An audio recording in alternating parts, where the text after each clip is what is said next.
Hello and welcome back. मैं मधु और आज का टॉपिक है novel the last of the Mohicans by James Fenimore Cooper. James Cooper, इनका बर्थ हुआ था 15 सितंबर 1789 को Burlington, New Jersey, United States में, और इनकी डेथ हुई थी 14 सितंबर 1851 को Cooperstown, New York, United States में। ये अमेरिकन राइटर थे first half of the 19th century के। इनके वर्क में हिस्ट्री रहती थी, रोमांस रहता था, नेटिव अमेरिकन्स के बारे में इनका वर्क ज़्यादातर रहता था।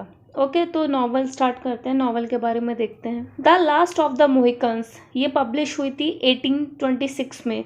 इसका टाइटल क्यों है द लास्ट ऑफ द मोहिकन्स, ये वीडियो के एंड होते होते समझ में आ जाएगा। ये हिस्टोरिकल नॉवल है, तो हिस्टोरिकल फिक्शन है, तो मतलब इसमें कई सारी हिस्ट्री की चीज़ें भी रिलेट कर सकती हैं। इस नॉवल में वॉर चल रही है फ्रेंच और ब्रिटिशर्स के बीच में। न्यू वर्ल्ड में, new world means America, present time में वो अमेरिका है, और वहाँ पे जो नेटिव अमेरिकन्स हैं वो फंसे हुए हैं। नेटिव अमेरिकन्स को बोला जाता है नेटिव इंडियंस। नेटिव इंडियंस उन क्यों बोलते थे, क्योंकि अभी जो कॉलोनाइजेशन होता था, जब यूरोपियंस जा के वहाँ पे बसने लगे दूसरी जगहों में, तो वहाँ पे जो पहले जो लोग रहते थे, जो वहाँ के मूल निवासी होते हैं, वो वहाँ के नेटिव होते हैं। तो वही जो वहाँ पे पहले लोग रहते थे उनको नेटिव इंडियंस बोलते हैं। इसकी जो सेटिंग है वो लेट 70-50s में है। वहाँ पे फ्रेंच और इंडियन में भी वॉर चल रही है। अब वहाँ पे थोड़ी जगह ब्रिटिशर्स के पास है, थोड़ी जगह फ्रेंच पीपल के पास है, तो अब वही जगह को पाने के लिए इन लोगों में लड़ाई हो रही है, तो इसी में नेटिव अमेरिकन्स भी फंसते हैं। स्टार्टिंग में ऑथर वहाँ की जगह के बारे में बताते हैं। The country which lies between the headwaters of the Hudson and the adjacent lakes। वहाँ पे लेक्स के बारे में बताया, मतलब वहाँ का लैंडस्केप डिस्क्राइब किया है, और वहाँ पे नेटिव्स की अलग अलग ट्राइब्स हैं। मेन स्टोरी कहाँ से स्टार्ट होती है कि दो लड़कियाँ हैं, दो सिस्टर्स हैं, कोरा और एलिस। ये एक ऑफिसर हेवर्ड के साथ अपने फादर के पास दूसरे फोर्ट में जा रही हैं, फोर्ट विलियम हेनरी जा रही हैं। अब वहाँ पे वॉर चल रही है, तो वो लड़कियां भी यही सोच रही हैं कि अपने फादर के पास रहेंगी तो वो लोग ज़्यादा सेफ रहेंगी, तो वो लोग अपने फादर के पास जा रही हैं। तो जंगल में उनकी जो जर्नी होती है, वो कैसे कहाँ पहुँचती हैं, उनको कौन कौन लोग मिलते हैं, और एंड में वॉर ही वॉर है।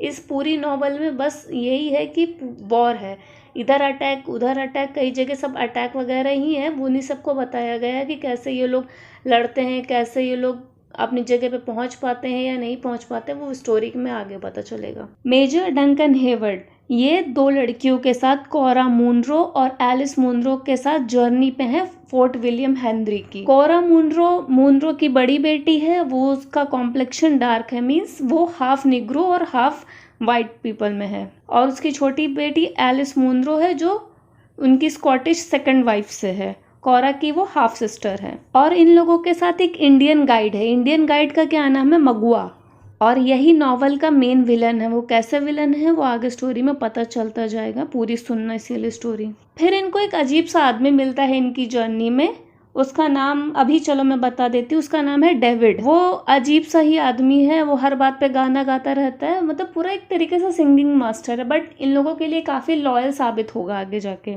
तो ये इतने लोग अपनी जर्नी कंटिन्यू रखते हैं, और जो इंडियन गाइड है मगवा, उसकी ही जिम्मेदारी है इन लोगों को बराबर अपने रास्ते पे ले जाके फोर्ट पहुंचाने की, बट ये ऐसा कर नहीं रहा है, ये इनको अलग गलत रास्ते पे लेके जा रहा है। ये बात इन लोगों को कैसे पता चलती है, ये इन लोगों को कैसे पता चलता है, इन लोगों को रास्ते में 3 आदमी मिलते हैं, हाउकाई, चिंगागुक और चिंगागुक का बेटा अनकस।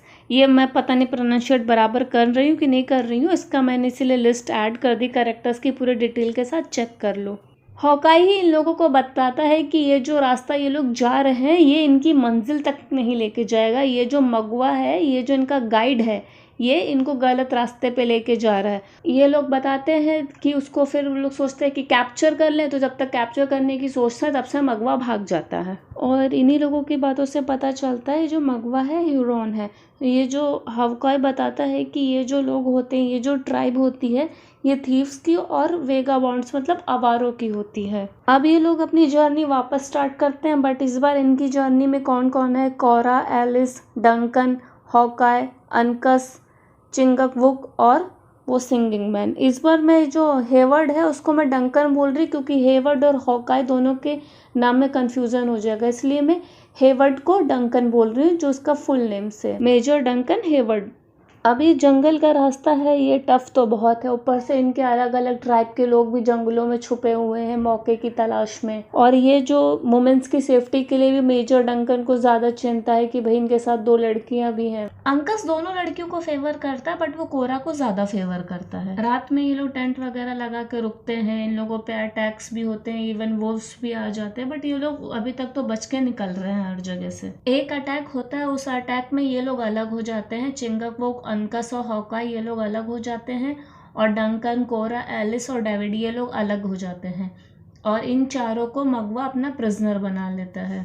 मगवा कोरा से बोलता है अगर तुम मुझसे शादी कर लोगे तो मैं इन लोगों को छोड़ दूंगा, बट वो शादी करने से मना कर देती है। ये मगवा इन लोगों को हेट करता है, मूनरो को और उनकी बेटियों को, इसीलिए बदला लेने के लिए ही ये सब कर रहा है, कोरा से शादी करने के लिए। उसको एग्जैक्टली बदला लेना है, क्योंकि मूनरो के वजह से, इन लोगों के फादर की वजह से इसको इसके ट्राइब से निकाल दिया जाता है। मगवा से तो ये लोग बचा लेते हैं इन चारों लोगों को, चिंगकवोक, हॉकाई और अंकस। फिर ये लोग एक नई जगह पर रुकते हैं, वहाँ पे भी अटैक करने ही वाले होते हैं वो लोग, मगवा के लोग, ट्राइब वाले। तो क्या होता है, ये लोग देखते हैं वहाँ पे ग्रेव है, तो जो ग्रेव होती है कब्र की वजह से, वो लोग मरे हुए की रिस्पेक्ट की वजह से वहाँ पे वो लोग अटैक नहीं करते, और इस वजह से ये लोग फाइनली वहाँ पे बच जाते हैं, नहीं तो फिर ये लोग नहीं बच पाते। फाइनली ये लोग मूनरो के पास पहुंच जाते हैं, विलियम फोर्ट हेनरी पहुंच जाते हैं, बट हॉकाई को फ्रेंचमैन प्रिजनर बना लेते हैं। पर ऐसा होता नहीं है, एक्चुअली जो हॉकाई है वो डिस्गाइज होके जनरल वेब के पास जाता है मदद के लिए, कि अभी यहाँ मूनरो के पास तो ज़्यादा सप्लाईज बची नहीं, ना लड़ने वगैरह के लिए सप्लाईज बची नहीं है, तो उनके पास वो मदद के लिए जाता है। पर वापस आते टाइम जो लेटर होता है वो मॉन्ट क्लाम, इनके जो इसके खिलाफ, ये लोग फ्रेंच के खिलाफ लड़ रहे होते हैं मूनरो, मॉन्ट क्लाम उसका नाम होता है, मॉन्ट क्लाम, उसके खिलाफ ये लड़ रहा होता है मूनरो, तो इसी के लिए उसने मदद मांगने गया होता है हॉकाई। किसकी तरफ से? मूनरो की तरफ से, कंफ्यूज मत होना।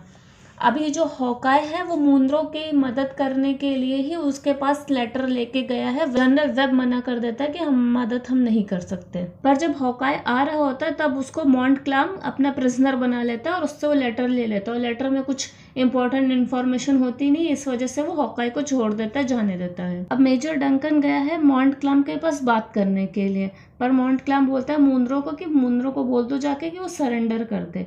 जब हेवर्ड आके ये बात बताता है मेजर डंकन, तो मूनरो मना कर देता है, बोलता है वो फोर्ट नहीं ले पाएंगे हमसे। मेजर डंकन मूनरो से बात करता है अपनी पर्सनल लाइफ के बारे में, वो एलिस को पसंद करता होता है, वो भी बताता है। फिर मूनरो अपनी लाइफ के बारे में बताता है उसको कि उसको एक लड़की पसंद होती है, बट जो लड़की के फादर उसको अप्रूव नहीं कर रहे होते हैं मूनरो को, फिर इसकी वजह से वो वेस्ट इंडीज़ चला जाता है। वहाँ उसकी मुलाकात कोरा की माँ से होती है।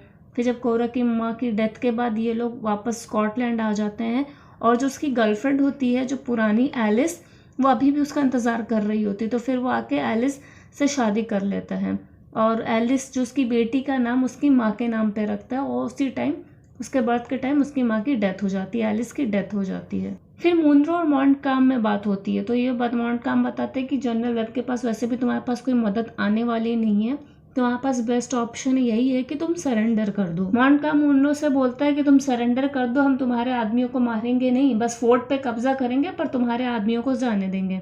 तो मूनरो को ये सही लगता है, क्योंकि अब जनरल वेब की तरफ से जी कोई मदद आने वाली नहीं है और उसके पास कोई रास्ता नहीं बचा है, तो वो मान जाता है, और मॉन्ट क्लाम और मूनरो में ट्रीटी हो जाती है, ये लोग बच जाते हैं। मगवा आके बोलता है मॉन्ट क्लाम से, तुमने सही नहीं किया, ट्रीटी नहीं करनी चाहिए थी, पर मॉन्ट क्लाम बोलता है अब वो हमारे फ्रेंड्स। अब फोर्ट पे कब्जा होने वाला है, तो फोर्ट पे रहना भी सेफ नहीं है, तो अब ये सब लोग जो फोर्ट में रह रहे होते हैं वो लोग बाहर जा रहे होते हैं, तो तब से ये जो मगवा ह्यूरोन्स के साथ अटैक कर देता है और सबको मारना शुरू कर देता है। उधर एलिस, कोरा और डेविड साथ में जंगल में भाग जाते हैं, और ये जो इवेंट है वो हिस्ट्री में भी रिलेट करता है। अब ये लोग तो गायब हो गए हैं, अब इन लोगों की तलाश करनी है, तो उसके लिए हॉकाई, मेजर डंकन, मूनरो, चिंगकवोक, अंकस ये सब साथ हो जाते हैं एलिस और कोरा की तलाश में। फिर ये लोग कैंप वगैरह लगाते हैं। इन लोगों में पूरे नॉवल में वॉर बहुत ज़्यादा है, तो फिर इन लोगों पे एक अटैक हो जाता है, ह्यूरोन के साथ इन लोगों की भिड़ंत हो जाती है, उससे बच के फिर ये लोग रेस्क्यू मिशन पे निकल जाते हैं। इन लोगों को डेविड मिल जाता है। डेविड वही वियर्ड इंसान जो गाना गाता है, वो बताता है कि कोरा और एलिस सेफ हैं, दोनों किडनैप्ड हैं, और जो दोनों को अलग अलग जगह पे रखा हुआ है। कोरा को अलग ट्राइब के पास रखा हुआ है और एलिस को 2 माइल्स अवे ह्यूरॉन वुमेन्स के साथ रखा हुआ है। अब मेजर डंकन की फीलिंग्स तो एलिस के लिए है, तो वो एलिस को रेस्क्यू करने चला जाता है डेविड के साथ और हेवर्ड फ्रेंच डॉक्टर बन के वहाँ पे जाता है। वहाँ पे जाता है तो ये लोग बाद में देखते हैं कि अनकस को भी वहाँ पे प्रिजनर बना लिया गया है। हॉकाई भी वहाँ पे भेस बदल कर पहुँच जाता है बियर बन के, और जो मेजर डंकन है ये अपना लव कन्फेस करते हैं एलिस को और एलिस को छुड़ाते हैं और तब से वहाँ पे मगवा आ जाता है। बट हॉकाई के मदद से ये लोग निकल जाते हैं। हॉकाई अंकस को छुड़ाने के लिए निकल जाता है और जो अंकस की जगह पे डेविड रुक जाता है प्रिजन में, और फिर वहाँ से अंकस को ये लोग भागते हुए देख लेते हैं, अंकस और हॉकाई को, फिर भी पर ये लोग भाग जाते हैं वहाँ से। अभी ये सब लोग इकट्ठा होते हैं कहाँ पे, डेलावेयर ट्राइब में। वहाँ पे एक क्लेमेंट करके सेक प्रीस्ट हैं, तो उसी के पास वहीं पे कोरा भी है। तो अब सब लोग यहाँ पे इकट्ठा हो जाते हैं। जो कोरा है वो इन लोगों को समझाने की कोशिश करती है कि हम लोग दुश्मन नहीं है, मगवा ने क्या क्या किया वो सब बताती है, बट ये लोग मानते नहीं हैं। फिर ये लोग अंकस का टैटू देखते हो, जो अंकस का टैटू देख के इन लोगों को पता चलता है ये लोग बहुत अच्छे प्रेस्टिजियस हेरिटेज के हैं और ये लोग लास्ट ऑफ द मोहिकन्स है। वो और उसके फादर, यही 2 लोग बचे हैं मोहिकन्स के। तो इस बात पे जो सेक प्रिस्ट हैं वो बाकी सबको रिलीज करने के लिए मान जाते हैं सिवाय कोरा के, क्योंकि कोरा को मगवा वहाँ पे छोड़ के गया है तो वो अब मगवा की अमानत है, तो वो मगवा के ही साथ जाएगी। तो जो कोरा है वो मगवा के साथ चली जाती है और ये अपना बाहर आ जाते हैं। बट ये लोग कोरा को छोड़ेंगे थोड़ी ना, ये लोग पीछे करते हैं सब, ये लोग जाते हैं लड़ने। अब उस लड़ाई में क्या होता है कि जो इन लोगों की लड़ाई तो बहुत होती है, बट कोरा को एक ह्यूरॉन मार देता है, फिर उस ह्यूरॉन को अंकस मार देता है और पीछे से अंकस को मगवा मार देता है और फिर मगवा को हॉकाई मार देता है। तो एक तरीके से काफी सारे लोग मर गए। अंकस और कोरा का अंतिम संस्कार साथ में होता है। चिंकाकुक अपने बेटे की मौत पर रोता है और जो वहाँ का सेक प्रीस्ट होता है डेलावेयर को, वो बोलता है मैं जिंदा था आखिरी मोहिकन्स को देखने के लिए। तो अब जो इसका टाइटल है वो तो समझ में आ ही गया होगा। ये जो स्टोरी है यहीं पे कंप्लीट होती है, बट ये स्टोरी काफ़ी कॉम्प्लिकेटेड है, तो सीरीज वाइज लिखना पड़ेगा कि कौन सी चीज़ कब हुई थी। कि जो थीम है human and nature, family, friendship and race.